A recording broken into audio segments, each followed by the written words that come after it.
sinusulong natin na maipustro na ang every August 9 ay maging special non-working holiday?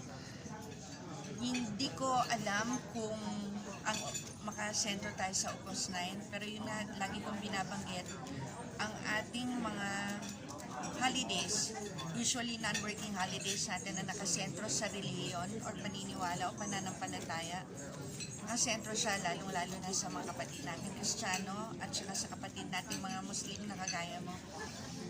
Yung para sa mga katutubong Pilipino, wala pa rin. So, yun pa rin yung advocacy namin na sana po one day soon, na kagaya ng mga kapatid natin mga Chinese, na meron din silang holiday, ay magbigyan din po ng isang araw ng pagkilala yung mga katutubong Pilipino. Lalong-lalo na po na alam natin may sarili rin po kaming paniniwala, may sarili po rin kaming pananampalataya at yung sa sinasabi na kultura kung saan ay ipinapakita natin ito at ipinagmamalaki natin ito at mas lalo pa natin ipinagyayaman dahil alam natin kung wala pa yung kultura, wala pong katutubong Pilipino. Thank you po.